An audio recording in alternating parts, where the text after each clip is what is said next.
Dalam kehidupan saya 5-6 kali saya di penjara. Dokter baru sekali kan. Saya 5-6 kali. Karena apa aja itu, Pak? Saya pertama... Ini Hamka dari Buya Hamka, Pak? Betul. Dan Bapak adalah anak angkat dari Buya Hamka? Betul. Seriously, Pak? Serius dan bukan kaleng-kaleng. Kok bisa? Nah, itulah. Saya pengen tanya nih, Pak, ya. Ini relate banget dengan apa yang saya rasakan. Kebetulan, Pak Yusuf, saya belajar dengan beberapa guru yang baik sekali, hebat sekali, dan menggambarkan Islam. Artinya kan Islam ini indah sekali, perilakunya baik sekali. Tapi kenapa yang saya lihat di media sosial, teman-teman yang Muslim tidak menggambarkan itu? Kenapa saya melihat ada kemarahan, ada kebencian? Gini, saya lihat kan ada anak muda pakai jam 70 miliar, kasih hadiah miliar-miliaran gitu, orang kawin. Saya tuh kaget-kaget. Tapi begitu saya lihat pada ditangkep-tangkepin, oh bodong toh ini. Tanya Dokter Richard. Hari ini saya punya kesempatan belajar dengan Bapak Yusuf Hamka. Selamat sore, Pak. Selamat sore, saling belajar, bukan belajar. Kita saling belajar. Saya yang belajar, saya kan lebih muda. Sama-sama. Oh, biar muda kan belum tentu yang muda kalah sama yang tua loh. Zaman sekarang, zaman now, yang muda lebih kreatif. Dokter, iya kan? Enggak juga, Pak. Saya di umur 30 tahun, Pak, pernah ngerasain sombong yang luar biasa. Di mana saya sekolah tinggi banget, saya dapat prestasi yang luar biasa. Tapi saya pernah jatuh, dan di situ papa saya banyak nasihatin saya. Dan di situ saya sadar, Pak. Sekolah saya boleh tinggi, tapi pengalaman saya nol besar dengan Bapak. Gini, sifat sombong itu ada pada semua manusia. Bukan di Bapak aja. Semua manusia ada. Cuman bagaimana kita memanage rasa sombong itu menjadi sesuatu yang baik. Jadi kalau sombong itu ya memang bahwa kita harus merasakan jatuh. Dalam kehidupan saya 5-6 kali saya di penjara. Dokter baru sekali kan. Saya 5-6 kali. Jadi justru karena kesombongan itulah saya di penjara. Tapi justru karena saya di penjara itulah saya ada hari ini. Serius? Serius. Izinkan saya belajar. Tapi sebelum saya tanya, saya pengen tanya dulu, Pak. Apakah penampilan orang kaya sesungguhnya itu seperti ini, Pak? Nah, Bapak kan lihat saya sebagai orang kaya. Padahal saya sendiri nggak berasa kaya. Karena Bapak punya mata dibolak-balikan Tuhan untuk melihat saya jadi orang kaya. Itu kan? Iya. Iya. Padahal saya bukan orang kaya. Bapak nggak ngerasa kaya? Saya nggak ngerasa kaya. Kalau saya kaya, duit saya banyak, Pak. Di kantong semua. Iya kan? Tapi ada duit kan? Tuh, yang pakai jam emas tuh kaya. Kalau saya kodok, dokter tahu. Iya kan? Tapi Bapak punya Rolls Royce kan? Rolls Royce punya, Pak. Pak, kalau punya Rolls Royce itu kagak ada yang miskin, Pak. Iya, betul. Tapi maksudnya bukan kaya-kaya amat ya. Bapak lihat, yang kaya tuh Warren Buffett kaya. Terus Pak Agwan kaya, Pak Antoni Salim kaya, Pak TW kaya. Kalau saya kan kaya orang, bukan orang kaya. Itu bedanya. Apa itu bedanya, Pak? Loh, kalau orang kaya, orang yang banyak hartanya. Kalau orang Jawa bilang uang sugi. Oke. Ya kan? Kalau kayak orang ya inilah, saya alhamdulillah udah kayak orang kan. Udah lumayan dong. Daripada kayak kucing. Tapi saya pengen belajar sih, Pak. Bapak kan dulu katanya orang susah, Mbak. Alhamdulillah. Susah apa, Pak? Sesusah apa? Gini, sebenarnya bapak saya tuh dosen, ibu saya tuh guru. Sesusah-susahnya kami masih bisa makan. Cuman karena saya anak nakal, sehingga mencari susah sendiri. Oh. Gitu, mencari susah sendiri. Saya merantau kemana-mana saya. Bahkan saya hidup di pedalaman pun, pedalaman hutan belantara Kalimantan. Sudah pernah juga? Bukan sudah pernah, lama saya. Saya hidup di atas tempat tidur kami minjem dari di Kampung Damai, di bawahnya kandang ternak. Sambil juga di bawahnya itu rumah panggung, takut ada binatang buas kalau malam. Jadi kami numpang di sana. Nah, 2 minggu lalu saya pernah ke Samarinda, saya ketemu orang yang memberi tempat saya tumpangan. Ibu, namanya Ibu Nanang, itu ibu yang luar biasa. Tempat tidur dia berkelambu. Kita orang biasa nggak pakai kelambu. Dia kasih pinjem ke saya untuk saya tidur. Makanya begitu saya ada kesempatan, saya tahu dia ada di kota Samarinda, saya cari dia. Saya sambil mengucapkan terima kasih dan memberikan apresiasi yang saya rasa nggak bisa diganti sama materi. Oke. Kalau nggak ada dia hari itu, keberuntungan nasib saya mungkin juga berbeda. ya gitu. Karena dia masakin, dia apa, dia udah anggap kayak adik sendiri lah. Gitu. Berarti Bapak orangnya benar-benar mengingat yang terjadi di belakang dan orang-orang yang punya sejarah dengan Bapak, Pak ya? Harus, saya pikir kebaikan seseorang itu jangan pernah kita abaikan, apalagi kita sia-siakan. Saya kalau pernah minum air setetes pun dari dokter, itu akan saya ingat sampai sepanjang masa. Minum Pak, biar gitu. Bapak ingat Pak. Sekalian promosiin. Saya minum nih dok. Iya, silakan Pak. Cleo, air murni. Biar Densu seneng. Bapak sudah minum, jadi Bapak bisa ingat saya nanti Pak ya. Iya. Pak, titik balik kehidupan Bapak yang dari Bapak susah ya sampai akhirnya Bapak jadi sukses. Titik balik kehidupan Bapak yang pertama itu apa, Pak? Jadi gini, orang tuh suka pada melihat cerita saya sepotong-sepotong. Ya kan? Saya ini di waktu dari SD, SMP, saya tuh suka nyambi. Waktu itu ibu saya bawa ke Jakarta. Saya banyak teman-teman. Dia dagang es mambo, mamanya dagang kacang goreng diplastikin.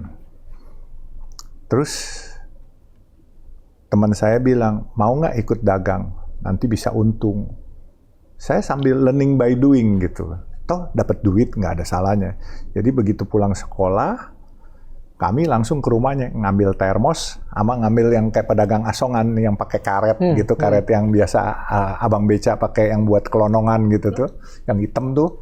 Sini kami bawa dan kami bawa termos dagang gitu. Nah saya dagang di Istiqlal. Nah selalu saya dapat untung, pulang saya bisa dapat jajan lebih karena orang tua saya hanya memberikan saya uang jajan yang minim. Saya suruh sekolah. Nah sehingga disitulah saya mulai belajar, oh bagaimana sih cari duit itu bagaimana dari dagang es mambo atau apa. Nah kemudian saya dibawa pindah ke Samarinda, ntar ke Jakarta lagi. Satu hari saya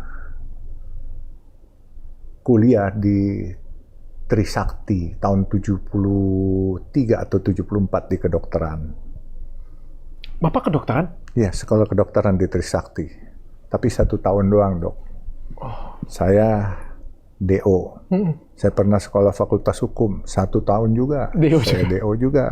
Saya pernah di Sospol Jayabaya 1 tahun juga. Saya DO. Sama juga Business Administration. Saya pernah di Kanada, Vancouver. Saya DO juga. Coba tapi DO juga? Iya. Itu kemauan Bapak atau Bapak dikeluarkan? Karena kemauan saya. Kenapa Bapak dikeluarkan? Teman-teman pada ikut situ.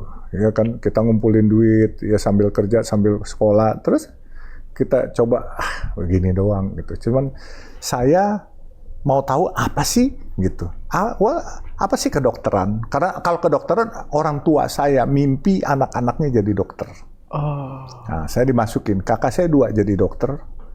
Saya enggak, tapi teman-teman saya dokter semua. Tapi semua kakak-kakak saya nggak pernah buka praktek. Jadi pedagang semuanya. Jadi pada ujungnya jadi pedagang semua ya. Okay. Mendingan saya kan, saya nggak lulus dokternya, saya jadi pedagang juga. Gitu. Ya, memang hidup ini misteri. Tapi menurut saya semua ada yang atur. Okay. Kita boleh berdusta, boleh berbohong. Orang nggak akan tahu. Tapi pasti kita akan dibales kepada yang maha tahu. Okay. Gitu. Pak, ini kan nama Bapak kan Yusuf Hamka. Ini Hamka dari Buya Hamka, Pak. Betul. Dan Bapak adalah anak angkat dari Buya Hamka. Betul. Seriously, Pak? Serius dan bukan kaleng-kaleng. Seorang Buya Hamka, Pak, pejuang, salah satu pejuang imam besar Indonesia. Iya. Bapak Ketua MUI pertama di Indonesia. Betul. Seorang yang nggak ada filmnya lagi, Pak. Betul. Bapak anak angkatnya. Saya alhamdulillah kebenaran hoki diangkat anak oleh beliau. Kok bisa? Nah itulah. Dan Bapak kalau angkat anak kan biasa ini Pak ya, dikasih nama lagi Pak. Betul. Ini karunia Tuhan. Gerak Allah yang menggerakkan hatinya Buya Hamka. Sehingga saya anak nakal, saya masuk Islam padahal cuma mau nanya doang di Masjid Al-Azhar, tahu-tahu sekretaris Masjid Al-Azhar Ustadz Jaini langsung bawa saya ke rumah Buya Hamka. Buya Hamka langsung bilang, kamu kalau mau masuk Islam harus syahadat hari ini. Saya bilang, enggak, saya mau belajar dulu besok. Dia bilang, nak, jangan, katanya. Kalau kamu sudah niat, ikutkan saya saja kalau kamu nggak bisa baca syahadatnya, katanya. Kenapa? Saya bilang, Buya, nanti kalau kamu pulang, kamu belum masuk Islam, kamu meninggal secara non-Islam, dosanya ditanggung oleh Buya, katanya. Gitu. Jadi ya, alhamdulillah saya ikut. Saya bilang, Buya, saya nggak bisa. Udah ikutin saya aja. Baca 2 kalimat syahadat. Gimana Buya? Akhirnya bacain. Asyhadu alla ilaha illallah wa asyhadu anna Muhammad Rasulullah. Langsung saya disalamkan. Anda sudah Muslim dan dosa kamu bersih semua. Kamu bagaikan bayi yang baru lahir. Top juga ya. Tapi akhirnya memang begitu. Setelah saya masuk Islam, paling tidak banyak perubahan. Pak, sebelum masuk Islam, zaman jahiliyah lah ibaratnya. Umur berapa itu? Itu tahun 81, it was 23 to 24. Saya masuk Islam. Jadi 23 atau 24. Saya lahir tahun 57, jadi 81. Dan yang menarik lagi, waktu itu zaman-zamannya saya di Kadin. Jadi saya dapat fasilitas bisa ikut BP7, bisa ikut Lemhanas, Terpatnas, ya kan? Itu saya pengurus Kadin waktu itu, ketua Departemen Kehutanan Kadin Jaya. Nah, saya dapat fasilitas saya untuk bisa dapat kursus gratis di BP7 mengenai Pancasila, di Terpatnas mengenai ketahanan nasional, apa semua saya bisa. Sehingga di situ saya membuat saya mendapatkan network teman-teman senior itu di Terpatnas, tentara semua, yang muda-muda yang mau sekolah itu semua harus masuk situ dulu. Terus BP7, orang-orang yang mau jadi pejabat itu harus masuk BP7 dulu, dapat sertifikat lulus mengenai Pancasila zaman Orde Baru. Sehingga saya membuka network saya sana, saya cari teman sebanyak-banyaknya. Saya ibaratnya jualan kartu nama, ini nama saya Pak, ini nama saya, mohon nomor telepon Bapak, apa semua. Ya kayak marketing sales lah begitu. Akhirnya saya mendapatkan satu network teman yang baik semuanya. Makanya nama saya akhirnya waktu saya habis masuk Islam, saya juga nggak tahu. Waktu saya di BP7 lagi sekolah, dulu zaman Starco saya bunyi dari kantor saya. Dia bilangin ada telepon dari Buya Hamka, minta ke rumah jam 5. Waktu itu, pager ya? Pager. Iya, pager Starco waktu itu kan. Ya, tweet gitu. Oh ya udah. Waktu itu cuman ada telepon di mobil yang warna orange. PT Inti yang punya. Itu telepon yang gedenya setengah mati itu, telepon mobil. Saya waktu itu naik mobil dan saya udah bisa beli telepon tuh, saya ngumpulin. Kalau nggak salah waktu itu hampir 10 juta tuh beli telepon, mahal banget zaman tuh ya. Zaman yang orange. Nah, saya telepon dari pas keluar dari BP7, saya telepon ke kantor. Iya, katanya Buya panggil. Saya datang ke rumah Buya waktu itu 5:30 dulu, belum macet. Ya, it was 83, 84 kali ya. No, 81, 82. Tahun 81, 82. Iya, belum macet. Iya. Makanya cepat ke Al-Azhar tuh, Jalan Raden Patah itu cepat dari Pejambon situ dekat Hotel Borobudur. 15 menit juga nyampe. Nah, di situ Buya panggil. Itu hari Senin, saya ingat. Saya lupa tanggalnya, itu sekitar Maret. Sebelum beliau berpulang lah. 1 bulan, 2 bulan kayaknya. Dia bilang, Sup, nanti Kamis datang ya, malam Jumat. Kenapa Buya? Nggak ada syukuran katanya. Acara apa Buya? Udah datang aja katanya. Saya datanglah ke sana. Waktu saya masuk ke sana, saya lihat ada kasidahan. Kok rame orang? Acara apa ini? Oh, rupanya syukuran. Pemberian nama sebagai anak ideologisnya Buya Hamka. Oke. Saya diberikan nama, saya dikasih cincin. Masih ada cincinnya yang digrafir blue safir. Dibikinin acara? Dibikinin acara. Dikasih cincin blue safir, saya diangkat. Nama saya, kan tadinya beliau kasih Muhammad Yusuf. Dia izinkan nama Hamka dipakai di belakang saya. Jadi Muhammad Yusuf Hamka. Itu nggak ada ngomong-ngomong dulu, Pak? Enggak. Nggak ada Bapak minta juga? Enggak juga. Dan saya berasa itu saya sempat merinding, terharu, menangis. dan bahagia. Karena apa? Itu dulu ulama sangat besar dan ditakuti. Even Presiden Soeharto dulu segan sekali gitu ya. Makanya saya bilang, luar biasa. Nah, begitu nama itu ditempelin ke saya, Dok, zaman jahiliyah saya harus hilang, selesai. Dulu yang namanya dokter bilang, dugem apa semua saya lewatin, judi semua saya udah lewatin semua. Zaman barbarian lah. Dan begitu dapat nama itu jadi beban yang harus Bapak jaga. Sangat membebani, tapi jujur mengerem saya dari perbuatan-perbuatan zolim, segala macam perbuatan-perbuatan nakal itu saya kurangin. Saya nggak bisa tuntas hilang, tapi pelan step by step. Bahkan saya sempat diteror. Ada beberapa komunitas saya nggak suka, saya sempat dikeroyok. Nah, di mana? Di Press Club itu dekat Jalan Veteran. Ya, tapi lewat aja semuanya. Malu karena namanya ya, Pak ya? Iya. Tapi sedekat apa, Pak, sampai Bapak dapat namanya? Ini yang dapat nama Hamka ini sendirian atau? Sendirian. Anak angkatnya yang cuma satu yang saya dapat nama. Sendirian, Pak? Iya. Yang lain banyak anak angkatnya mungkin puluhan, tapi nggak ada yang dikasih nama. Dan nggak dibuatin syukuran. Oh, serius, Pak? Iya, nggak dikasih cincin. Spesial banget loh, Pak. Ya, alhamdulillah, Dok. Makanya rezeki anak soleh. Seorang dai yang luar biasa besar pada zaman tersebut. Ini kan umat mendengarkan, politik juga mendengarkan dia. Bapak seorang Chinese lah ya, gitu bilang kayak gitu ya. Mualaf lagi kan kayak gitu. Meskipun mualaf di tangan dia, dan saya pikir pasti banyak orang yang mualaf di tangan beliau juga. Banyak. Kenapa harus seorang Yusuf yang dijadikan Hamka? Karena Allah yang ngatur. Saya juga nggak bisa tahu. Sampai hari ini pun saya juga jadi Yusuf Hamka yang mungkin kata orang saya konon katanya kaya, saya juga nggak tahu. Anda nggak pernah bertanya? Saya kadang-kala suka megangin tangan saya, Dok, mukul-mukul sendiri. Saya ini mimpi apa kagak gitu. Saya ada hari ini. Benar-benar. Wallahi wa nabi wa rasul. Kalau misalnya ya lagi hujan gede nih, geluduk gede nih, saya terus diam. Ini ada apa ya? Ini gue masih hidup ya? Saya bilang gitu. Iya, gue di rumah masih bagus ya rumah gue gitu. Sekarang saya takut, jujur. Saya ini cuma mimpi. Benar. Tapi rupanya mimpi ini Allah kasih jadi kenyataan. Iya kan, kita nggak bisa nolak. Kalau Allah sudah mau mengambil juga kita nggak bisa nolak. Kalau Allah mau memberi juga nggak ada bisa nolak, Dok. Saya udah lewatin semua hidup saya. Apa yang dia sukai dari seorang Pak Yusuf Hamka? Dia cuma pesan, mungkin ya namanya kalau Buya Hamka itu waktu itu dia bukan hanya seorang kiai, tetapi kiai besar. Kalau di teman-teman Nasrani itu kan ada uskup agung gitu ya, paus.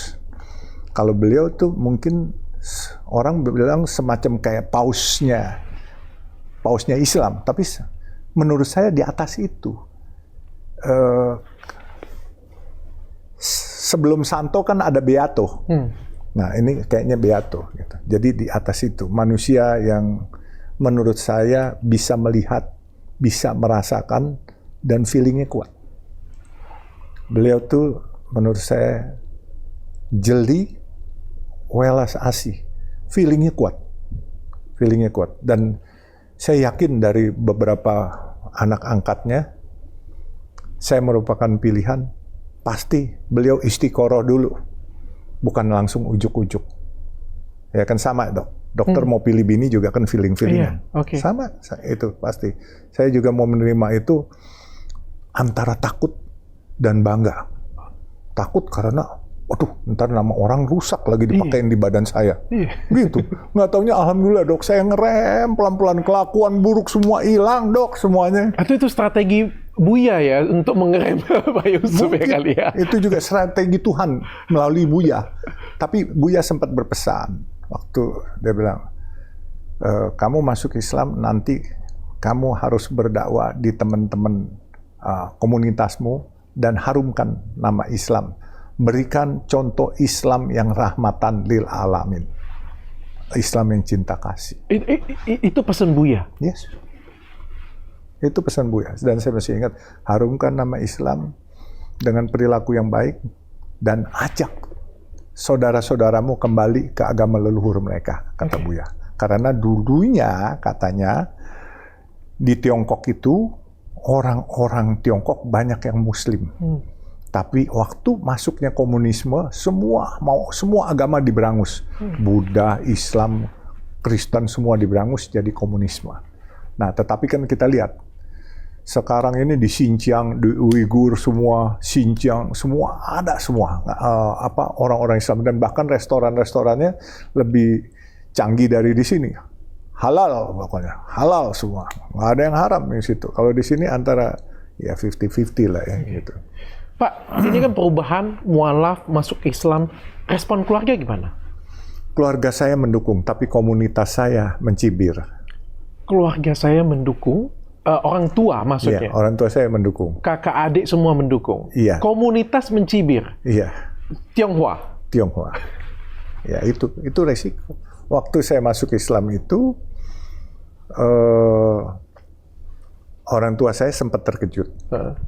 Tapi dia pesan, kalau beragama jangan main-main, beragamalah yang baik.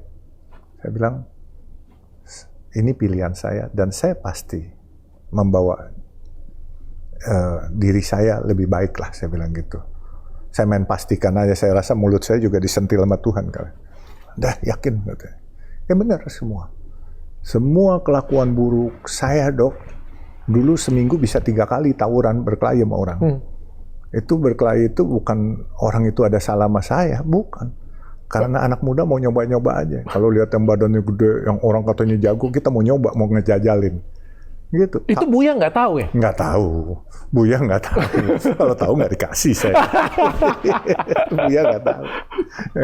Aduh, jadi Buya nggak tahu? Nggak tahu. Bapak sering keluar malam juga, kayak gitu tahu. punya. Nggak tahu? Nggak tahu. Tapi yang Buya tahu adalah yang di mana saya nggak tahu. Yaitu bahwa saya bisa mengharumkan nama Islam dan nama beliau di akhir hayat saya, ibaratnya di hari tua. Oke. Ya kan ternyata ya kan, alhamdulillah hari ini kan perilaku saya bukan ujuk-ujuk saya jadi orang baik. Bekas orang tidak baik, pelan-pelan berusaha menjadi baik. Dan alhamdulillah sekarang mendingan. Kalau baik 100% juga enggak lah, Dok. Ya kan pasti manusia tidak sempurna. Salah satu karyanya dari Buya Hamka. Karya ini saya gitu. Ya, dia berusaha menasihati dengan kata-kata yang welas asih.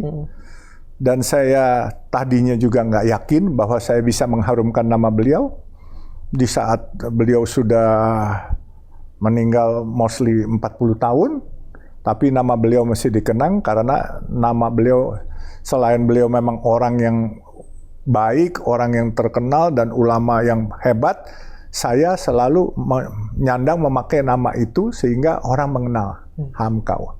Who is Hamka? Who is Hamka? Orang melihat Hamka akan keluar Profesor Dr. Hamka, baru Yusuf Hamka. Gitu.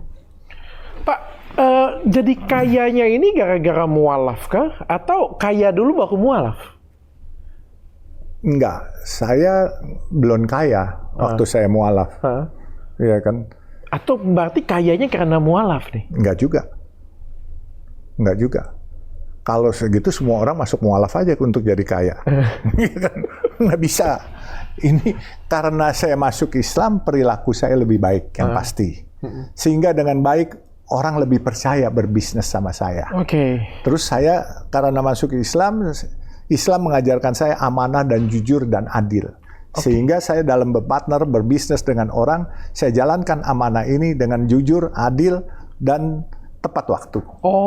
Jadi sehingga ini yang membentuk karakter saya, ya kan. Jadi menurut saya banyak hal ya, Dok ya. Kalau saya lihat gini, orang misalnya Nasrani, orang nggak akan baca Bible dulu.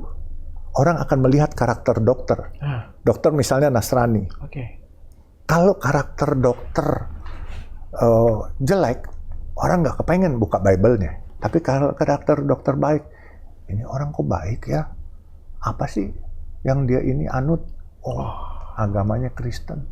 Apa sih itu Kristen? Aku pengen belajar juga supaya jadi seperti dia. Iya, bukalah baru Bible-nya. Apa sih? Sama juga Islam. Kalau Islam tidak bisa welas asih, orang nggak akan mau melihat Al-Quran kita. Boro-boro orang udah benci, antipati dulu. Tapi kalau saya jalan dengan yang gaya saya selama ini, ya kan, Saya mengharumkan nama Islam, saya tidak bisa dengan ayat-ayat suci. Saya tidak fasih. Otak saya udah bolot karena udah tua. Iya kan? Saya dengan perilaku. Dengan perilaku. Iya, perilaku dengan kata-kata santun, dengan perilaku yang baik, orang akan lihat apa yang ini. Saya bilang, ini cara Islami. Oh, mereka kepengen tahu. Belajar Al-Qur'annya baru dilihat, dibuka. Oh, ini loh Al-Qur'annya mengajarkan ini. Bukan dari bahasa Arab, bukan dari bahasa, tapi dari perilaku kita juga bisa berdakwah. Oh iya, perilaku kita yang justru dakwah yang paling efektif adalah dakwah bilhaq dengan perilaku kita. Sekarang maaf nih, kita ngaku kita kiai, kita ustadz, tapi dikit-dikit kita tempeleng orang, dikit-dikit kita marah-marahin orang dengan kotor. Orang akan lihat nggak kita, ya kan?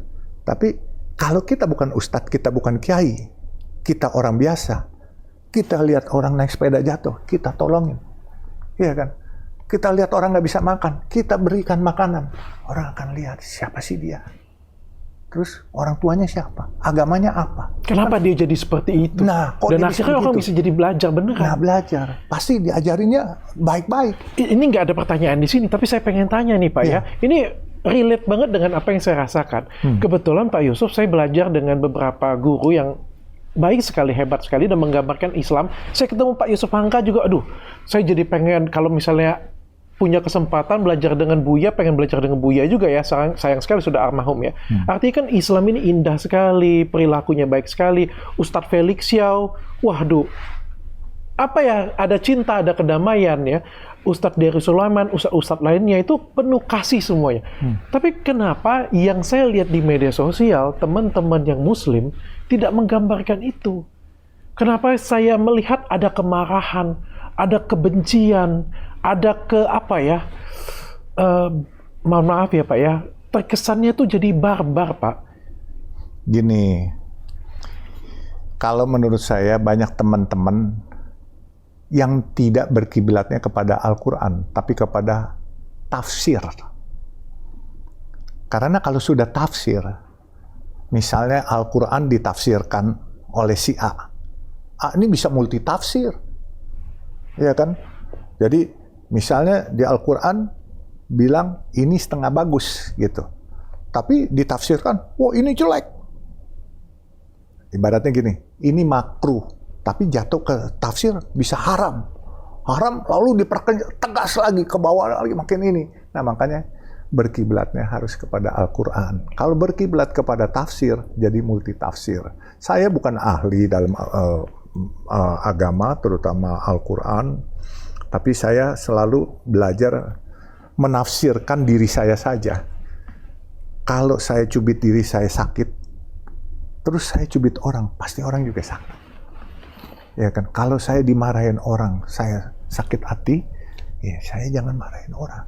Betul. Itu simple, make it simple. Agama ini semua cinta kasih, baik di Islam, baik di Nasrani, baik di Buddha, pasti cinta kasih ujungnya.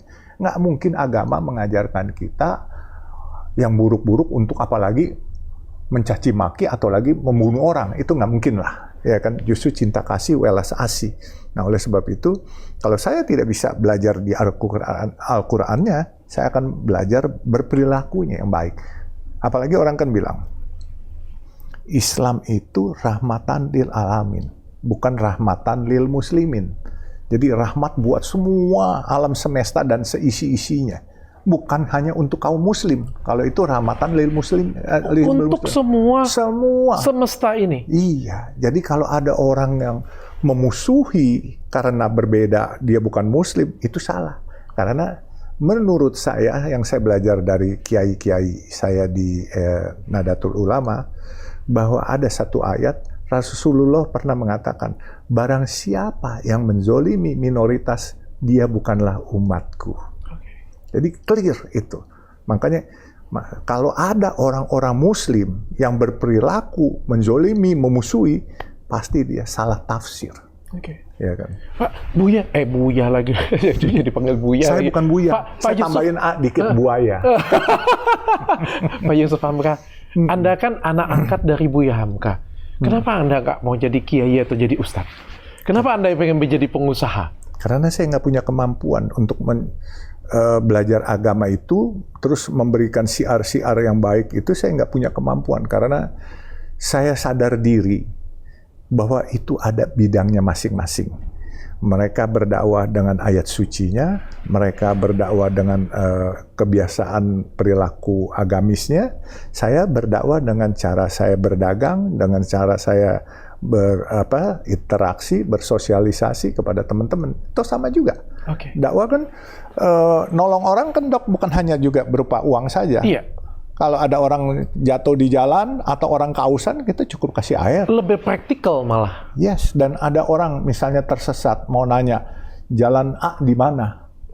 Kita bilang, Sebentar, kita buka ayatnya dulu ya. ya, ayat apa nih? Nggak ketemu kan? Hmm. Pak, saya mau tanya alamatnya di mana, Pak. Sebentar, kita mau buka ayatnya dulu dari sini ya, kita bacakan ini. Iya, makanya nggak ketemu. Yang make it simple. Islam itu simple kok, nggak mempersulit kok.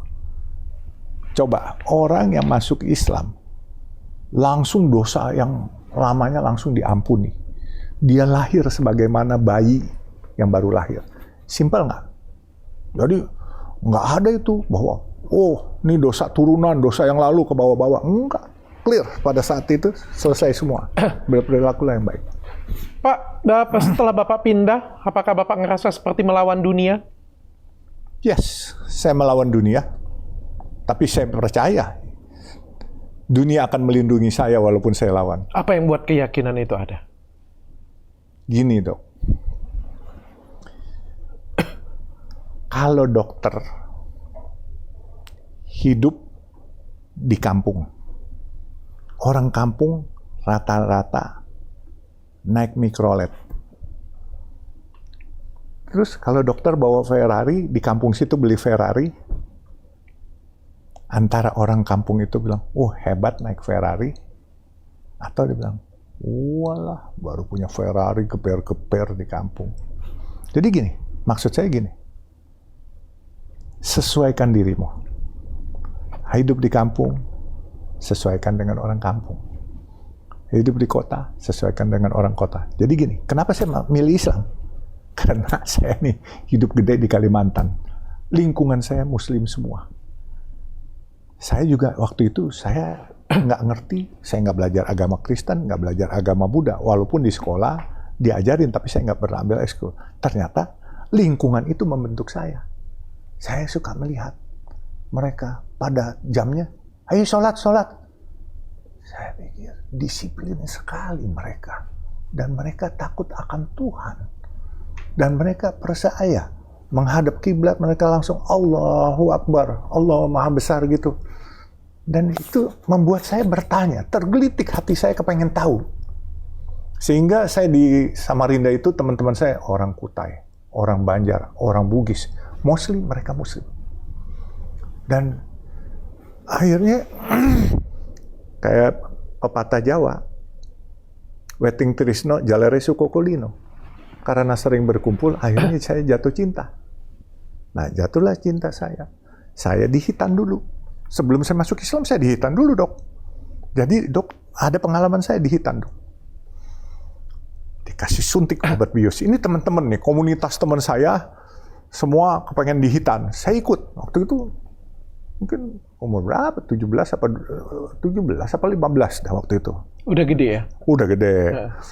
Jadi, saya ikut itu di Mantri, di rumah sakit umum. Itu. Jadi teman saya udah, terus saya disuntik di bius. Waktu dia bukan dipotong, Dok, digunting, Dok. Waktu mau digunting rupanya biusnya belum kelar, Dok, belum total. Saya berasa, saya teriak, waduh gitu. Wah, masih ada, tunggu aja 10 menit lagi. Nah, 10 menit saya cuma di bius lokal. Saya dengar itu, Dok, saya dihitan. Kres gitu. Udah katanya. Oh, udah. Terus teman saya masih, jahitnya diobras aja, katanya. Supaya bagus katanya gitu. Mesti dibecandain saya. Saya diam aja deh, saya udah nggak apa. Hitannya nggak ada merasa sakit, nggak ada apa. Oke, pulang. Tapi ya biasa, anak udah remaja kan kita. Kadangkala pagi-pagi kita bangun tidur, ya kan kita ereksi kan. Nah kalau ereksi kan sakit tuh, tarik-tarik gitu. Akhirnya temen ngajarin, Udah ya katanya. Kalau itu ada 2 ilmunya. Lu ambil bulu ayam, lu kilik-kilik kuping lu. Katanya. Atau lu ketok-ketok dengkul lu katanya. Dia bilang gitu. Ya udahlah kita ikutin lah cara-cara begitu. Jadi kalau ereksi ya itu kan berdarah sakit sekali. Sudah ikutin. Nah saya sempat jalan agak, karena saya kan nggak berani pakai sarung. Mestinya kan pakai sarung, dulu pakai sabuk kelapa kan supaya nggak nempel gitu kan. Zaman dulu kan. Nah itu karena saya ngumpet-ngumpet, nggak bilang ibu bapak saya sama keluarga saya pakai celana panjang langsung, pakai celana kolor Hinks dulu. Ya, nempel kan? Dong. Iya, makanya dong, jalannya ngengkang. Kakak saya bilang ke ibu saya, tuh ngengkang kena penyakit kotor katanya. Sempat dimarahin saya. Tapi akhirnya saya jelaskan ke orang tua saya, akhirnya mereka ngerti, mereka bisa menerima. Pada waktu itu sunat itu bukan untuk kesehatan ya? Belum untuk kesehatan ya? Untuk kesehatan, tapi belum untuk agama. Gitu, belum untuk agama, untuk kesehatan justru itu. Jadi untuk agama belum. Nah begitu saya masuk Islam, saya udah nggak perlu dihitan lagi. Kalau hitan 2 kali, habis dong. Habis dong. Pak, ini kan sudah jadi ya kan berarti kan dari muda Bapak kan sudah jadi pengusaha, jadi ya bercukupan lah saya ngomong. Kalau Bapak ngomong kaya bercukupan lah. Masa muda Pak Yusuf Hamka bagaimana sih? Kalau tadi kan sebelum jadi Islam nakal. Setelah masuk Islam, ngerem nakalnya. Setelah kenal duit, kan semua orang tuh kalau kenal duit kan berubah, Pak. Betul. Main cewek, minum, judi, Pak. Alhamdulillah judi saya enggak.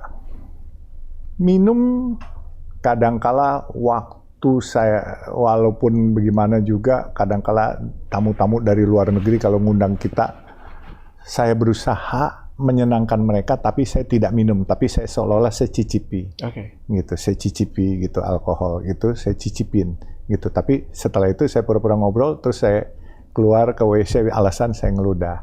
Saya menghormati mereka, ya. Tapi yang makanan-makanan yang haram, insya Allah saya hindari semua, ya kan. Jadi kalau saya tahu bahwa itu ada babinya, walaupun mereka nggak ngomong, saya ada satu cerita begini. Satu hari saya diajak ke Hong Kong. Itu was tahun 90-an, 95 apa 96. Sama teman-teman pengusaha yang muslim semua. Dikasih makan bubur. Saya makan bubur. Saya langsung berasa, ini ada babinya. Ini babi, saya bilang. Terus rupanya ini ada penggede. Waktu itu mantunya presiden. Yang pergi, makanya kita rame-rame, dia punya asisten pribadinya langsung bilang, kata, jangan bilang, katanya. Kenapa lu? Ini babi nih. Yang benar, katanya. Benar, dia panggil pelayan. Ini apa? Pok, katanya. Saya langsung stop. Terus dia minta saya jangan bilang, takut dia dimarahin atau digamparin sama bosnya. Saya diem. Yang lain makan enak, katanya minta pesan lagi nambah. Saya diam, ya udah saya diam aja. Padahal saya kepengen ngingetin. Tapi saya dulu pernah makan babi, makanya saya tahu rasanya babi. Kalau orang yang nggak pernah makan babi, nggak tahu. Pasti nggak tahu. Dia pikir fine-fine aja. Ya udah. Saya yang penting saya sudah berusaha mengingatkan, cuman personal asistennya bilang, jangan-jangan gua nanti bisa dimarahin, katanya. Ya sudah, saya diam. Tahu-tahu ternyata rupanya enak kali ya, sehingga dia pesan lagi. Ya udah, saya kan dosanya yang penting gue udah sampein. Gitu. Pak, ajarin saya kayak gitu, Pak. Kayak gimana caranya? Saya nggak bisa seperti itu, Pak. Ini masalahnya jam terbang sama usia, Dok. Jam terbang sama usia. Nanti dokter akan wise kalau usia bertambah dan pengalaman bertambah. Karena kalau kita hidup terlalu nyaman tanpa ada goncangan juga, Dok, pasti kita berasa kita selalu di awang-awang. Tapi kalau kita sudah berasa tergoncang, kita pernah jatuh, pernah berkali-kali, pasti kita akan lebih wise. Tapi saya masih, Pak. Saya 38 tahun. Satu kejelekan saya yang saya tahu banget, Pak, antara baik atau jelek juga ya. Satu sisi ini bisa dipandang baik, bisa dipandang jelek ya. Baiknya itu adalah saya pengen idealis, pengen kasih edukasi ke masyarakat. Dari skincare abal-abal, dari podcast, mau kasih sesuatu lah. Pokoknya selalu pengen ada, you dapat value deh dari gue, kayak gitu punya. Tapi karena saking menggebu-gebunya kayak gitu, jadi kadang-kadang nyusahin diri saya sendiri. Tapi tetap lucunya itu kayak, saya tetap mau berjuang. Kayak Itu idealisme anak muda, Dok. Dan dokter, saya pernah alamin seperti dokter. No need to worry. kayak gimana sih cara ngilanginnya, Pak? Faktor usia pelan-pelan dan faktor jam terbang akan membuat dokter lebih dewasa dan lebih wise cara penyampaiannya. Dokter nggak salah memberikan edukasi. Cuman caranya saja yang mungkin tidak tepat. Saya Ya paham. kan? Misalnya, kalau saya bilang, dokter, kok celananya jelek? Dokter tersinggung. Tapi saya bilang, dok, mungkin kalau dokter pakai celana yang nggak robek begini akan lebih indah ya, dok. Nah, itu bedanya kan. Iya. Dokter nggak tersinggung. Kalau saya bilang, celana lu jelek, dok, lubang-lubang begitu, norak. Nggak sopan lu sama orang tua, duduk sama gue pakai kayak gini kayak Iya, gitu. bisa begitu kan. Tapi saya bilang, dok, kalau celananya ini rapat, alangkah dokter lebih ganteng. Ini masalah penyampaian, dok. Makanya, dok, gini, kita harus sadar, tidak bisa memuaskan semua orang. Jangankan orang luar. Kadangkala keluarga sendiri pun kita nggak bisa puaskan. Bikin kita sayang sama kita semua, senang sama kita semua. Oleh sebab itu, dok, satu kuncinya. Yakini yang dokter kerjakan itu benar dan tidak ada hidden agenda di belakang. Apapun orang ngomong, dokter jalan terus. Kebenaran akan bicara pada waktunya. Itu yang saya percaya. Ya, kebenaran bisa kalah tapi tidak mungkin salah. Itu yang saya percaya. Ya. Makanya berkali-kali saya diterpa isu ataupun apapun itu, kenapa sih Dr. Richard setiap kali ada masalah, ada isu, tapi selalu comeback, bisa balik lagi, berada di atas lagi. Karena memang nggak punya, apa ya, Karena dokter lillahi ta'ala aja, ikhlas saja. kata istri saya, yang penting tidak ada agenda tersembunyi. Right. That's it. Inilah apa adanya kita. Betul. Kadangkala memang bahasanya kurang luas. Tata bahasa ini kan sebentar lah, dok. Dokter bisa sekarang ini nggak perlu baca-baca buku. Nonton podcast, nonton YouTube, nonton apa, bisa beradaptasi dengan karakter-karakter yang mungkin lebih wise. Saya pernah ketemu satu orang, waktu saya ribut soal Bank Syariah, seseorang datang ke saya, kalau bisa nggak di demo berjilid-jilid? Saya bilang beda konteksnya, beda penyampaiannya, beda tata bahasanya. Dan gue juga mau minta maaf kalau dianggap gue salah. Tapi saya yakin, saya waktu itu benar, saya nggak salah. Tapi saya waktu itu saya minta maaf, sebelum saya minta maaf saya katakan, kebenaran bisa kalah, tapi tidak mungkin salah. Oleh sebab itu, kalau saya dianggap salah, saya minta maaf. Tapi ternyata kan saya nggak salah. Kalau saya salah, duit saya yang diambil 30 sekian miliar buat bunga terakhir itu dikembaliin kok. Saya nggak rugi sama sekali. Kan kalau salah nggak dikembaliin saya. Nah, ya udah, tapi menang ojo ngasoraki. Waktu saya menang kan saya juga nggak ngebu-ngebu, saya menang atau apa, nggak usah merasa hebat. Udah diem aja, mendem aja, biarkan aja. Kita nggak perlu mempublikasikan, gue menang, gue hebat atau apa. Orang lihatnya jadi enak, iya kan? Ya udah diem aja. Jadi kalau bisa, walaupun kita menang, bahasa Jawanya mikul dhuwur mendem jero. Ya udahlah, ngalah aja. Oke. Pak, katanya 7 kali masuk penjara. Karena apa aja itu, Pak? 5-6 kali lah. Saya pertama kena jam malam. Pertama waktu berkelahi, itu tahun 70-an. Masuk di, sekarang Seksi 3 tuh Metro Pasar Baru. Itu tuh, masuk di situ. Terus tahun 74 saya masuk kena jam malam Malari. Ya. Terus tahun 78 saya masuk di Palangkaraya karena saya melaporkan ada pencurian, akhirnya dia balik, oknum menangkap saya ditahan 21 hari sana. 21 hari? Dia di tengah hutan lagi selnya. Bayangin nggak? Itu di tengah hutan dan satu kamar kami 2 kali 1,5 itu bisa 8 orang malam itu di situ. Dan itu zaman barbar, lubangnya cuma segini, nggak ada kamar mandi. Terus kalau malam mau buang air mau apa, mesti ketok-ketok, mesti siapin ya sesuatu untuk supaya dibukain. Kalau dia punya belas kasihan, kalau nggak ada yang buang air di dalam semua situ, bau sampai malam nggak bisa tidur. Saya siasati waktu itu saya minum obat batuk. Setiap begitu habis makan malam, saya minum obat batuk, tidur dah, nggak pusing lagi dah, udah. Badan kan lemes tuh obat batuk, ya udah. Dulu mana ada obat tidur. Dan ya, saya lewatin dok semuanya. Memang hidup saya ini lompat-lompat. Saya 74 di Trisakti, terus saya kena malari, terus saya sempat lari ke Samarinda. Samarinda saya berusaha mencoba nasib saya, nggak jadi. Akhirnya saya kumpulin duit di Samarinda. Waktu itu zaman kayu banjir kap tuh. Beli-beli kayu murah, jual mahal, terus dapat duit, saya merantau ke Amerika, ke LA. Saya kepengen sekolah. Kenapa saya kepengen sekolah di Amerika? Saya kepengen lepas dari lingkungan saya. Jadi walaupun saya waktu itu di Samarinda nyari duit atau apa, temenan saya itu, apa ya, boleh bilang bergajulan semua teman saya. Di Jakarta, teman saya yang pakai narkoba, yang tukang bunuh, tukang begal, semua itu teman saya. Dan saya merasakan gini, gue harus lepas dari ini semua, dan gue harus pergi. Papa mama saya nggak setuju hari itu. Dia bilang, duit dari mana? Nggak, saya udah ngumpulin duit. Tapi lucunya ya, namanya orang tua ya, walaupun saya udah ngumpulin duit mau berangkat sendiri, waktu saya ke airport diantar loh sama ibu bapak saya. Tetap diantar? Diantar ke Halim, saya masih bawa tas ecolak tuh, saya inget tuh. Terus dikasih duit saya sama ayah saya. Gitu, nih simpenan papa katanya sama mama, berangkat sekolah yang pinter ya katanya. Ternyata sampai di sana nggak pinter juga. Tahun 77 apa saya berangkat ke sana, saya ke Amerika, terus 78 saya balik. 1 tahun semua? Iya. Jadi, ada nggak ini kuliah yang selesai? Nggak ada. Nggak ada? Nggak ada. Nggak ada yang selesai dok. Makanya saya bilang, luar biasa nggak sayangnya Tuhan sama saya. Iya, luar biasa ya. Kagak selesai sama sekali. Luar biasa. Sekarang jadi pebisnis jalan tol. Kaya raya. Pak, saya pengen tanya Pak, Bapak kan dulu kan beli Rolls Royce tuh.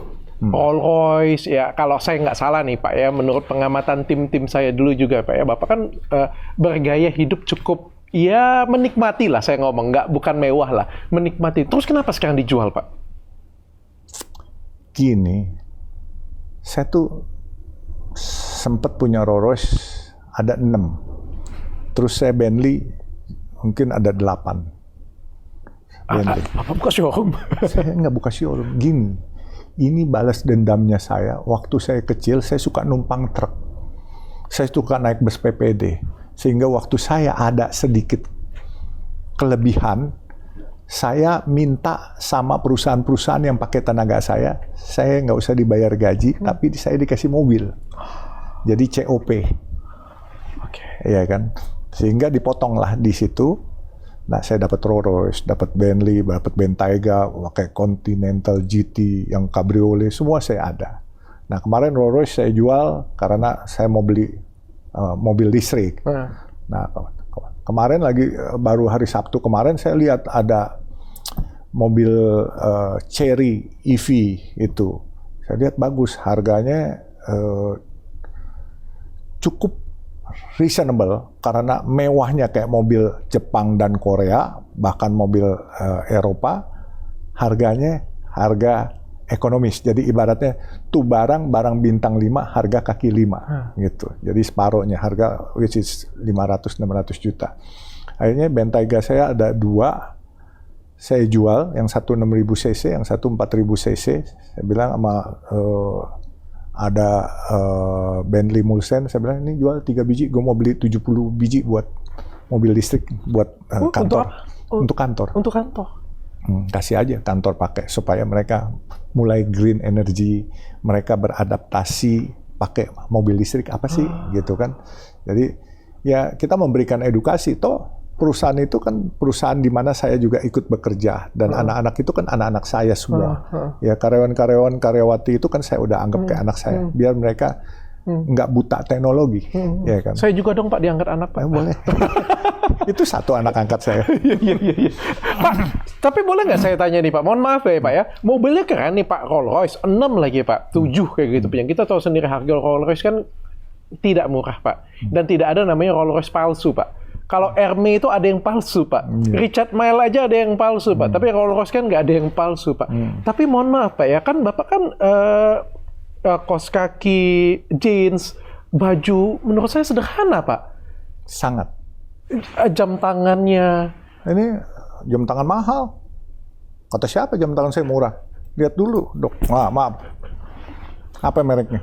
Seiko. Ih, mahal dong dibanding jam Kuaci. Kalau di Kuaci kita buka dulu ada Kuaci. Jamnya lebih mahal ini. Gue dikerjain. Kok nggak kebanting, Pak? Apanya yang kebanting? Enggak, maksudnya kan masuk mobil mewahnya itu nanti Bapak pas lewat supirnya Pak ya katanya. Gimana nih Pak? Nah, gini, Dok. Dokter naik mobil mewah. Dokter mau nampang atau mau menikmati? Menikmati. Nah, kalau menikmati bodo amat orang ngomong. Iya kan? Bener. Kalau mau nampang kita harus pakai mewah-mewah. Kalau pakai cincin biji-biji kan gitu kan. Iya kan? Kalau perlu pakai jam berbiji-biji. Kita kan mau menikmati. Saya Sabtu Minggu, saya bahkan kadang-kala pakai celana pendek. Habis olahraga, saya bawa mobil yang bagus-bagus itu saya yang bawa. Saya menyonya saya. Saya bawa berdua jalan pergi makan. Saya nggak ada masalah.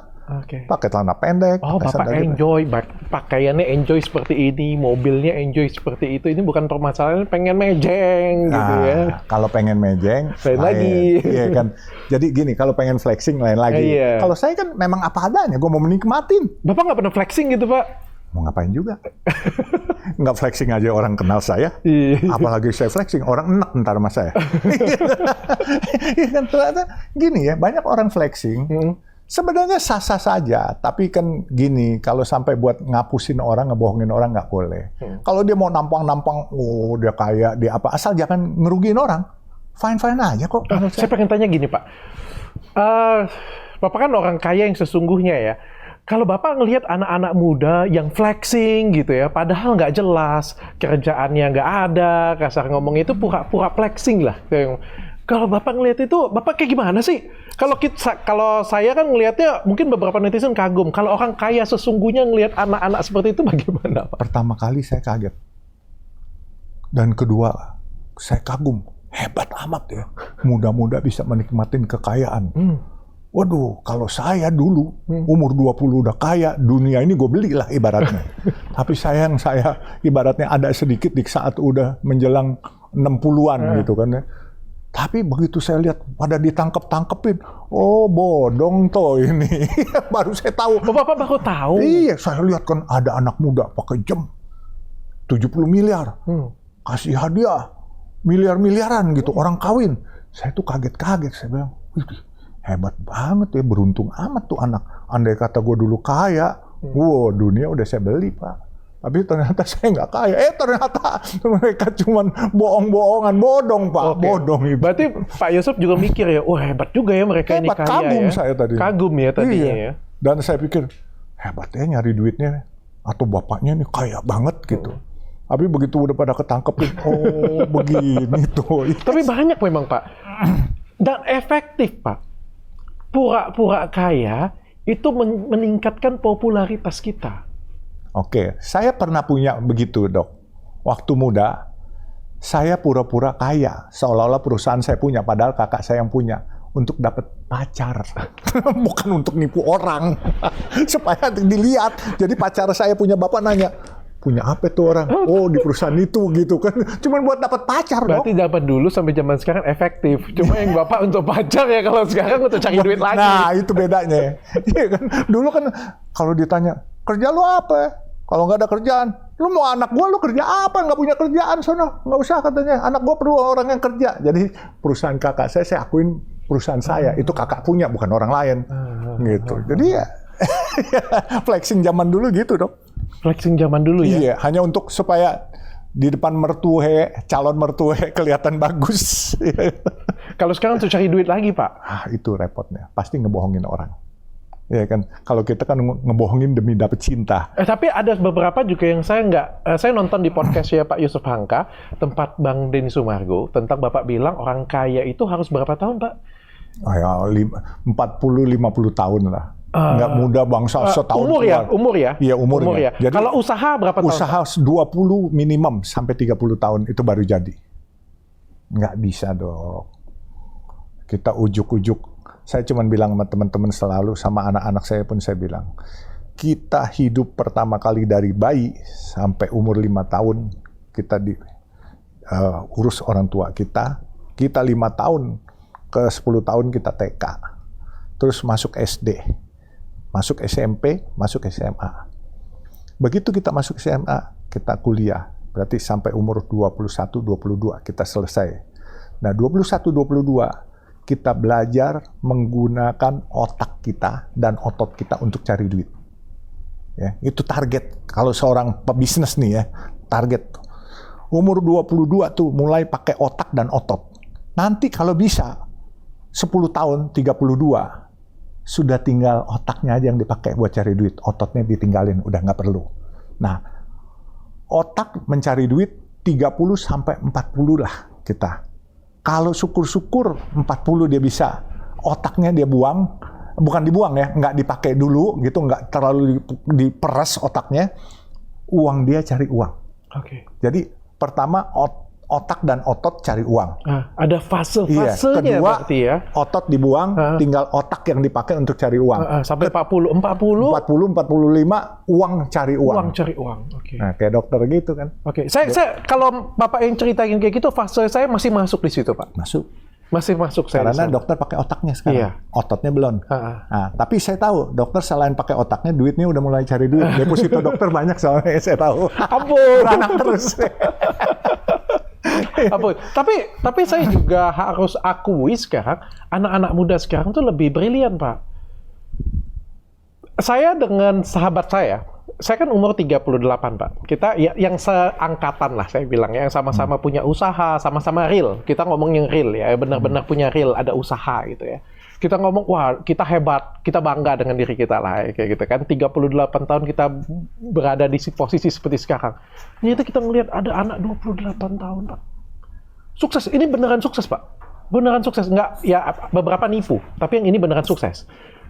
Wah, kita sudah tepuk tangan terkagum-kagum. Di rekening dia itu ada 80 M, yang saya ngomong, mungkin kita lebih banyak, tapi kan untuk anak 28 tahun itu luar biasa, Pak. 80. Anak saya aja nggak punya. Anak 28 tahun ke luar biasa. Besoknya lagi saya ketemu anak 22 tahun, Pak. Artinya apa? Saya pun bilang, sepertinya kita sudah makin tua kayaknya. Oh, bukan. Dia anak orang kaya atau dia cari duitnya sendiri? Cari duitnya sendiri. Tapi dengan legal atau tidak legal? Legal, tapi risky. Contohnya? Saham. Saham, oke. Kripto. Ya. Ada yang dibohongin nggak? Ada yang dirugiin nggak? Pasti kan ada yang untung, ada yang buntung kan? Iya, I don't know about that. Saya nggak tahu. Tapi yang jelas anak itu benar-benar umurnya 22 tahun dan punya cukup aset yang saya lihat sendiri, kayak gitu punya ya. Artinya zaman itu sudah bergeser. Yang tadinya mungkin 30 tahun cari duit supaya kaya. Zaman saya mungkin saya bisa ngomong untuk make sense 10 tahun lah kita ngomong kayak gitu ya untuk dapat ini. Zaman sekarang bisa loh Pak 3-5 tahun. Tapi kalau 1 tahun 2 tahun memang nggak masuk akal Pak. Tapi gini dok, menurut saya mungkin dari sekian juta orang mungkin cuma ada 1-2 orang yang begitu. Tapi juga bisa juga ya dok. Kopi tubruk sama kopi instan kan beda. Manasinnya lain. Iya, kualitasnya juga. Nah, itu dok. Jadi kalau dokter bilang dia umur 22 tahun, 28 tahun pegang 80 miliar. Megang duit, dapat duit jauh lebih mudah daripada mempertahankan duit itu stay di kita. Nah, karena banyak teman-teman saya juga, ini benar kata Pak Yusuf nih, kelola uangnya kagak beres. Kedewasaan dalam mengelola finansialnya, mereka 80 miliar tapi kagak beres ngelolanya. Dan akhirnya cepat hilang. Nah, kan saya pernah selalu diajarin sama teman-teman saya. Cup, manggilnya Ucup. Jangan cepet-cepet jadi jenderal lo, ntar cepet pensiun. Naik bertahap aja. Dari kopral ke mayor, sersan ke kapten, ke letnan ke kapten, ke mayor, baru ke jenderal ntar. Semuanya ada masanya. Ada, lewatin Ada semuanya. masanya. Ya kan, jadi nggak instan. Oke. Sehingga saya pikir yang begituan nanti terlalu muda megang uang banyak, juga jadi jumawa. Oke. Dan jadi jumawa, akhirnya jatuhnya nggak enak. Kalau saya punya bahasa tuh, kalau selalu sama anak-anak saya, lihat temen-temennya kaya, dia pada, wah kagum. Saya bilang, anak saya, Jagoan menang belakangan, bos. Itu mah bukan jagoan menangnya belakangan. Lihat aja bentar lagi ngusruk gitu kan. Kan banyak yang masuk penjara, nipu orang, jatuh miskin apa semua banyak karena instan. Oke, Pak, saya pengen tanya, izin Pak ya bertanya ya. Kalau Bapak nggak suka, Bapak boleh potong bagian ini Pak ya. Kan Bapak pengusaha jalan tol nih Pak. Yes. Saya pengen tahu nih Pak. Kan semua orang tahu lah Pak ya, di Indonesia ini kalau project itu pasti ada pelicinnya, bikin gedung, bikin jalan, apalagi jalan tol nih Pak.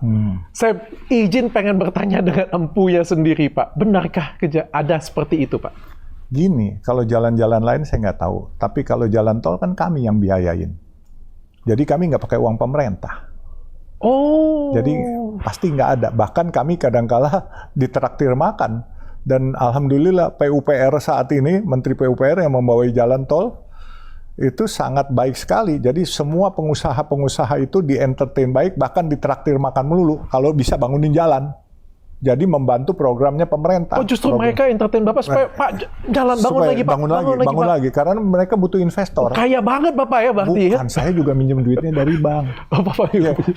Bohong katanya tuh. Ada bank. Kata Cioli bohong, Pak. Iya, kadang-kala Bang Ucup, Pak. Bapak jangan ini, Pak. Saya nggak mau pinjam duit Bapak, tapi kalau Bapak kasih sih nggak apa-apa sih, Pak. Ntar kualat. Boleh pinjam 100, Pak. Tapi nggak, di zaman sekarang ya, saya lihat ya, program pembangunan luar biasa. Saya nggak tahu di tempat lain, tapi kalau yang di bidang saya, terutama di jalan tol, luar biasa. Kementerian-kementeriannya juga cukup mensupport, daerah-daerah juga cukup mensupport. Ya kan, tapi ya kalau soal yang lain-lain itu tanya yang lebih ahli lah. Oke. Pak, kayak gimana? Bapak kan sudah kaya nih, Pak. Bapak, sorry Pak ya, kan bagaimanapun juga kan umur Bapak kan tidak lagi muda, Pak. 66 tahun, Pak. 66 tahun nih, Pak, ya benar ya? Yesterday. Ya. Selamat ulang tahun dulu, Pak. Iya. Kemarin beneran. Kadonya dong. Iya benar. Kadonya orang kaya minta genggam gue. Kadonya doa Pak, aja. Pak, angkat saya jadi anak. Saya percayalah saya akan menjadi kado yang luar biasa untuk Bapak. Pak, bagaimana sih Bapak mendidik anak Bapak? Ini harta-harta Bapak mau diwariskan atau bagaimana, Pak? Saya selalu bilang sama anak-anak saya cukup kasih kamu sekolah, kamu pinter, kamu silakan kerja di luar, atau mau kerja sama saya. Kalau kerja sama saya, masuk kantor, saya gaji. Digaji? Iya, kalau enggak, saya nggak kasih uang. Jadi anak-anak saya udah nggak ambil uang jajan semua sama saya. Oh, oke. Nggak ada. Ya, kecuali yang masih sekolah. Yang masih sekolah, saya bantu uang jajan. Ya, karena itu tanggung jawabnya, Mas. Iya, dan anak saya yang Fitri, Faisal, dia harus kerja. Oke. Kerja baru dapat duit. Kalau nggak kerja nggak dapat duit. Oke. Sekolah dan perilaku untuk mereka diperlakukan sultan atau Bapak pelit-pelitin, Pak? Waktu zaman sekolah saya pelit-pelitin. Yes. Waktu dia sudah kelar sekolah, dia boleh agak enjoy. Dulu waktu zaman sekolah, ekonomi kelas semua berangkat. Oh. Nggak ada business class. Ya kan. Sekarang pun kadangkala kalau saya suka berangkat naik ekonomi kelas, mereka malu. Ikut juga ekonomi kelas sama saya. Bapak juga masih ekonomi kelas? Ya kenapa kadang-kadang? Why not? Bukan kadang-kadang, sering. Ya kan, kadang-kala saya naik airline lokal, itu ke Samarinda, ke Berau, ke Balikpapan, itu kecil-kecil. Ekonomi kelas, I don't mind. Nyampainya sama, bos. Iya, saya tahu Pak, campainya sama. Tapi kan nyaman, Pak. Nggak nyaman. Gengsi juga dong, seorang Yusuf Hamka gitu. Nah, kalau kita bicara gengsi, kita berarti mengabaikan masalah fungsi. Ya kan? Saya lebih mementingkan masalah fungsi daripada gengsi. Ya kan? Maaf nih dok, kalau dokter seumur dokter saya ngerti. Dokter harus tampil baik. Apalagi dokter, YouTuber, podcaster, dan dokter adalah seorang dokter yang harus memarketing produk-produknya. Pada satu titik nanti dokter seperti saya sudah enough, orang sudah mengenal dokter. Dokter pakai apapun dicari orang. Dokter ibarat nggak pakai baju pun, pakai kaos oblong pun dicari orang. Jadi ada waktunya dok. Ada waktunya semua. Ada waktunya. Jadi zaman saya kayak dokter juga gitu. Saya harus marketing diri saya. To let anybody know me. Ya kan, kalau orang nggak tahu bagaimana? Ya kan, tapi sekarang zaman medsos luar biasa. Semua orang kenal Dr. Richard. Lebih cepat. lebih cepat dan lebih dikenal. Cuman kadangkala kalau zaman sekarang dikenal baik cepat dikenal, begitu kita jahat sedikit atau buruk sedikit cepat lagi, ya kan? Ya ini konsekuensi. Rusak setitik, Nila setitik rusak susu sebelanga, iya kan? Jadi that's the life yang kita harus hadapin. Tapi dokter jangan pernah ragu, jangan peduliin orang ngomong apa. Ya kan, yang penting kita kerja berbakti kepada negeri tercinta, itu aja. Dari kita dalam pusing. hati. Iya, Yang penting. jangan pusingin orang, Dok. Pak, ada pernah terpikir nggak Pak, nanti Bapak kalau misalnya sudah nggak ada lagi, anak-anak nanti akan rebutan harta, Pak? Oh, enggak, saya udah bagi-bagiin. Udah dibagi-bagiin, Pak? Bagiin, saya bilang sama anak-anak saya, kalau nanti sampai ayah sudah tidak ada, mama sudah tidak ada, bagi rata semuanya. Anak 3 bagi 3. Nggak boleh ada yang lebih-lebih. Deh, beres kan? Tadi kita sudah salaman kan, Pak? Oh, Bapak anak angkat. Anak angkat hukumnya beda. Kolomnya di sebelah sini, kalau anak kandung di tengah. Saya dengan Ci Olive. Ya, Ci. Oke. Ayolah, kita berdua lah. Pak, kenapa dekat banget dengan Ci Olive, Pak? Sebelum masuk ke Ci Olive, saya bilangin juga, soal harta saya udah bilang sama anak-anak saya. 10% masing-masing dapat. Anak saya 10, 10, 10. Istri saya 10. 60-nya saya akan donasiin buat kegiatan sosial. Jangankan harta. Saya udah bilang tubuh saya pun harus 50, Pak. 50, Pak. Oh, yang 10 buat yang berdua. Tubuh Bapak pun juga mau? Saya donasiin. Jadi orang perlu mata saya, orang perlu kuping saya, mau perlu hidung saya, ambil. Pada saatnya saya akan wakafkan. Jadi begitu saya meninggal, ini semua siapa yang perlu, saya kasih. Saya nggak ada masalah. Bahkan ya sampai dibuat joke katanya. Pak, kalau orang kepengen keturunan Papa, katanya boleh dong donor sperma. Saya bilang kalau hukum agamanya nggak ada, nggak boleh. Iya kan, nggak boleh kan? Oke. Sebab semua pada lihat anaknya yang laki ganteng, yang perempuan cantik, kepengen. Oh iya. Padahal dokter Richard juga ganteng. Ya boleh donasi sperma, Dok. Jangan di bank sperma. Dimarahin ibu nanti. Itu kenapa Pak dekat dengan Ci Olive, Pak? Nah, Ci Olive ini udah teman anak saya zaman SMA. Jadi si Olive ini. Jadi dia cukup dekat lah sama nyonya saya, udah dianggap anak sendiri dari lama. Tapi saya kan dulu jarang di rumah. Jadi dia juga sering main ke rumah semua, teman-teman anak-anak SMA semua. Nah, begitu saya mulai usaha di tol, saya ajak dia karena dia punya keahlian dalam soal limbah rumah sakit, limbah apa semua. Nggak ada yang tahu loh, sumpah. Ya, limbah sampah apa, dia ahlinya. Nggak ada yang tahu, Ci Olive, kemampuanmu, sumpah. Jadi makanya kalau manusia jadi limbah, kirim ke dia aja. Iya. Pasti dia bisa recycling jadi yang baik lagi nanti. Ya kan. Jadi kalau kotoran limbah rumah sakit kayak alat suntik atau apa, itu dibakar sama dia, dipres jadi segini. Jadi bapak-bapak kalau nakal-nakal jadi sampah masyarakat akan dibuat jadi segini loh, jadi kutu nanti mana. Ya kan, harus hati-hati itu. Kenapa Pak Yusuf Hamka sayang sekali dengan Ci Olive? Dia orang yang terbuka, dia orang yang cerewet, dan dia orang yang jujur. Cerewet, dan dia orang yang pelit. Pelit, dia kalau megang kantor perusahaan, dia bisa keep the money. Itu pelit. Kasihan Densu ya pasti ya. Hah? Belum tentu. Belum tentu. Justru Densu perlu orang kayak begitu. Karena sama kayak karakternya sama kayak nyonya saya. Duit udah masuk, udah goodbye, nggak bakal keluar lagi. Tapi dia nggak pakai foya-foya. Dia nggak pakai foya-foya. Dia saving buat kita kalau sewaktu-waktu kita susah atau anak-anak kita susah. Itu orang tua yang benar begitu. Perempuan sejati harus begitu. Perempuan sejati. Tapi kan nggak nyaman juga, Pak. Kalau misalnya kita yang cari duit nanti nggak bisa pakai, Pak. Oh, makanya antara dua. Serahkan kepada dia semua. Nanti kita mau pakai, pasti dia punya pengertian. Atau serahkan kepada dia 75%, 25% kita pakai sendiri. Kan gitu, kita pilih aja.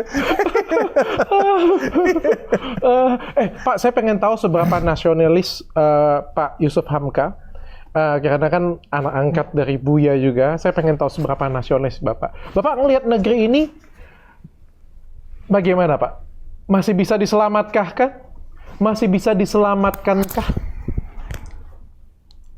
Sebenarnya negeri ini negeri yang kaya raya, gemari Palo Jinawi. Indonesia? Indonesia. Dan seharusnya negeri ini nggak kalah dengan Thailand, Filipina, Singapura, nggak kalah. Malaysia juga nggak kalah. Kita punya hasil tambang, hasil alam semua luar biasa. Tapi ya seperti kita tahu lah, banyak korupsi di mana-mana. Ya kan? Kita nggak usah pura-pura lah semuanya. Urus apapun harus pakai uang. Jarang orang-orang yang baik. Ya kan? Makanya kita doakan aja bahwa negeri ini bisa lebih baik daripada yang kemarin-kemarin. Karena kemarin-kemarin secara ekonomi di bawah Pak Jokowi kita luar biasa.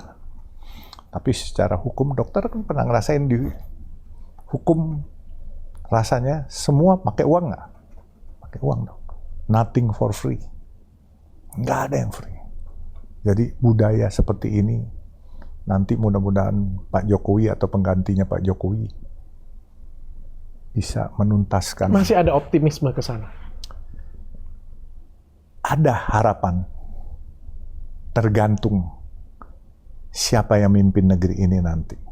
Iya kan? Kalau yang mimpin negeri ini speednya sama dengan Pak Jokowi, speed ya, pasti bisa. Tapi kalau speednya lebih cepat, lebih hebat lagi. Lebih bagus Tapi lagi. kalau speednya Lebih di lambat, belakang, lebih parah. kita akan mundur, Pak. Itu. Tapi katanya keadilan itu hanya untuk orang yang punya uang, Pak. Berbahagialah kita yang punya uang. Tapi kadangkala hati nurani kita juga nggak mungkin mau menggunakan uang untuk menzolimi orang. Iya kan? Keadilan buat orang yang punya uang, benar. Tapi Itu benar ya, Pak ya? benar. Tapi masalahnya nurani bicara, tega nggak lu? Zolim nggak? Hukum dunia lu bisa menang. Hukum Allah kan belum tentu. Nah, itu. Tapi masalahnya kan nggak semua orang pakai hukum Allah, Pak. Hukum Allah memang tidak langsung, Pak. Tapi ingat, saya selalu percaya begini. Kesempurnaan milik Tuhan. Kita boleh jahat sama orang, kita menang di dunia, tapi nanti kita akan kalah kalau nggak diri kita, anak kita, cucu kita, keluarga kita. Oh, Ya, itu makanya hati-hati. Kalau bisa memaafkan, lebih baik. lebih baik.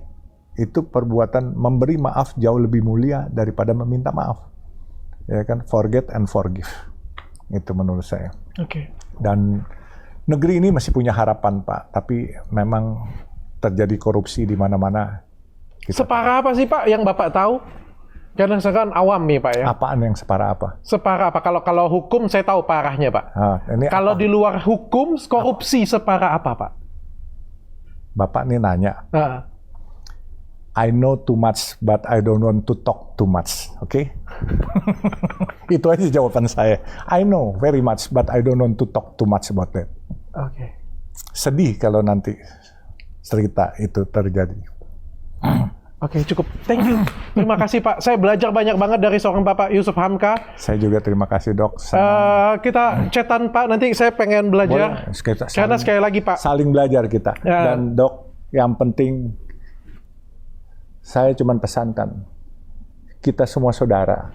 Mau agamanya beda, mau sukunya beda, kita saudara sekemanusiaan. Kita harus jadi bangsa yang kuat. Jangan lagi ada perbedaan. We are one nation, we are Indonesian, tanpa embel-embel. Kita lihat Filipina, kita lihat Thailand, nggak ada masalah ras. Nah, dokter, saya titip podcastnya, tolong keberagaman dijaga, toleransi dijaga.